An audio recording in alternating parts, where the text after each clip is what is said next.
Morning. I'm Darius, Yuen, founder of Sow Asia. Thank you, TEDx, and thank you, Paul, for inviting me to share my story, as well as my view on giving. I'd like to start off with a picture of me and my dad. That is me, and that is my dad. My dad is Malaysian Chinese. My mother is from Hong Kong. They met in England when they were in, I think, in the 1950s. And they settled down back here in Hong Kong, had a family of 3. I'm the youngest. My dad taught me many things, one of which is not hair grooming. As you can see, I still have a head full of hair. He did teach me about the importance of giving and how everyone is sort of related and how important it is to give. He also taught me that during my childhood, that when he gave, he told us about it. He said, okay, I'm giving for religious reason or for this sort of charity in sacrifice for some of your toys. And I'll say, yeah, right, Dad. My $1, $2 toy is not really going to make a difference. But my dad was a very brave man. He took us on a journey when I was about 9 years old. And that journey took us to many places. That journey took us to find a better place to live, a better place for me and his children for education, as well as just in general better opportunities. Now, these travels, and we subsequently settled down in Los Angeles, where I enrolled into elementary school, junior high, high school, and then university. These travels actually, and subsequently after as a banker, exposed me to many things, including food, culture, as well as diversity in religion. This really interested me. As you can see, there are about 7 billion people on this world. There are 4 main religions. 1, Hinduism. 2, Buddhism. 3, Islam. 4, Christianity. I'm not a religious expert or a leader, but I'll just give you a summary of all these 4 religions and what it talks about in terms of the poor, and how each of these religions talks about taking care of the poor. Hinduism. There's about 1 billion people who believes in this religion. That's closely about 18% of our population.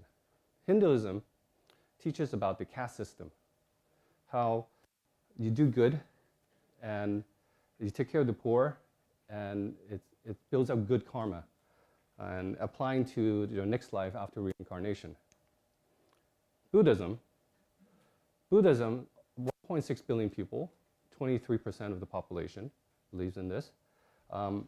Buddhism teaches about one of the 3 universal truths of Buddhism is actually the law of cause and effect. If you do good, hopefully something good happens to you. You reap what you sow. Islamic text actually encourages acts of taking care of the poor, acts of volunteer, as well as a mandatory tax of 2.5% for redistribution to the poor.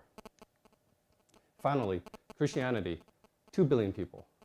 This is the largest segment, about 28% of the population believes in this religion. About 100 Bible verses talks about taking care of the poor, the widow, and the orphan. In Proverbs, it says, those who give to the poor lends a hand to the Lord. Now, if you've done your math, I've covered about 88%, 90% of the population. And if statistics is correct, this applies to 90% of all of us here, give or take a few.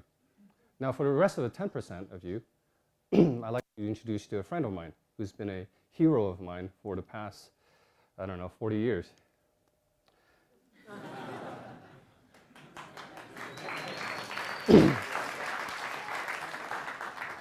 great power comes great responsibility. Now here's a photo of Spider-Man helping out with the environment in Hong Kong through the recycling. All of these images were taken from Hong Kong, locally here. This is a artwork created by a Hong Kong artist. Why is giving so important? This chart, it talks about GDP per capita 200 years ago in 1820. You see, the world was actually quite flat, economic terms. You know, everyone were poor. Now, fast forward 200 years, you see this change. We've seen a great economic growth in countries in Western Europe, United States, Japan. This created a huge wealth gap. In fact, it created and left a lot of people behind. And it created inequality. In fact, 50% of the people of the world's population lives below $2 a day. So I go back to my dad. That $1, $2 toy did actually make a difference. So I asked this, how come with 90% of us, and some of us are fans of Spider-Man, there are still so many people in poverty? Simply put, I think we're not doing enough. The greatest inequality I've witnessed personally is not a trip to a project in rural areas. It's actually on the dealing floor.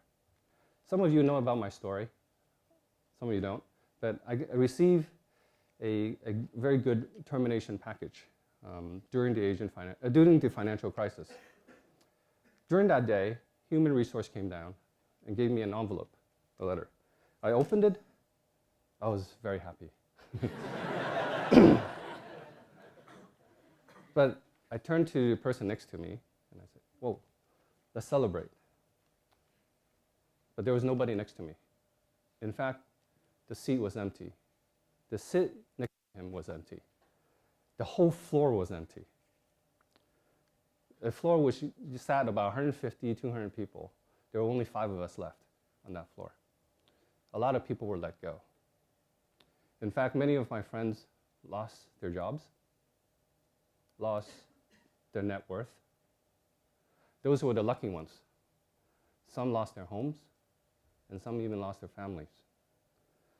So I was faced with a huge inequality, huge gap. Here I am making lots of money, and then losing everything they have. So what did I do? What could I do? Facing with this question, I started Sow Asia, Sow Asia Foundation. It's a venture philanthropy foundation. I have 2 beliefs. One is that we need to give, and we spent the past 5 minutes talking about that. 2, I believe businesses, through business and business acumen, we can create solutions to cure, to alleviate poverty, and to solve many of the world's social problems. Sow Asia in the past 3 years have invested into businesses to solve some environmental problems and education. Now, I'd like to talk to you more about Sow Asia, but I don't think this is the point. The point here is to talk to you about giving and how much to give. I have been asked many questions. What has changed? What made you change? I said, oh, really, there's nothing. And people were looking for some divine intervention or some sort of repentance as investment banker. I'd like to share with you a simple principle or a formula to go by. Pretend this is your income level through time. Some of you will argue that this is not possible, but let's just illustrate. The blue line is your income throughout the years, and you make more and more, and either through promotion or changing jobs. So you're making more until you retire. But then you draw a red line somewhere during your career. A red line. This is a red line that says, what is enough? What is enough for me and my family or my extended household? And anything below the red line is your needs. You fulfill your needs. Anything above the red line is what I call accumulation stage. When you accumulate things that you may or may not need.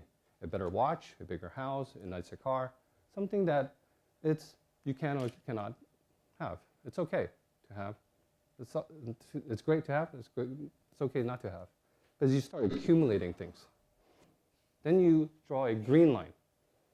This is your sort of net income. This is your percentage of giving. And as you can see, in the beginning of your career, you may or may not give. It's okay. You haven't met your needs. You're still surviving. Then you start giving a little bit at a time. 1%, 2%, it doesn't matter. As long as you give a little bit. Because it established a pattern of giving. And you're used to giving. You're used to giving, living off of 98%, 97%. And you give away that 2, 3% of your income. Then after a certain stage, you pass your red line, and you say, okay, I give more. And the percentage becomes more and more. As you can see, this is extremely significant because the amount you give away later on, after you fulfill your red line, is a lot more during your earlier in your career. I can't give you an answer what your red line is, or my red line is. It's not a magic number. It's something you discuss with your family about your total needs. I'd like to end with a story with a friend from Nepal. I met him about 10 years ago on a trip. We were going around Nepal visiting monastery. He's a young monk, our guide, and at the end of the visiting 3 or 4 monasteries, he took us to lunch. So we went to lunch, and then after lunch, he announced that he paid for the bill. It's my birthday. What you see here is probably what he has, all of his worldly possessions on his back. And he was kind enough to buy us lunch. And here we were, a bunch of investment bankers, accountants, lawyers. And so we quickly rectified the situation, but his act of kindness continued to remain with us for the rest of our lives. This act of kindness, I remember, even though the deals or IPOs I've done that year, I don't remember. But this act of kindness remained with me forever. So I asked myself during that time, what little he had so much to make so much difference in my life. So I asked myself, how much more can I do? How much more can you do? Draw your red line. Encourage all of you to draw your red line now as a preemptive move. Not when you're old in a hospital bed and say, oh, give away. Because it's just like investing. When you invest, you realize your return right away, money. But if you invest in humanity, you donate, you get your social return. And you want to be able to see the social return and the impact now when you're alive. And that is extremely fulfilling. I'd like to end with a very young monk because, as you can see, a young monk has the power to inspire all of us to take care of one another. Thank you very much.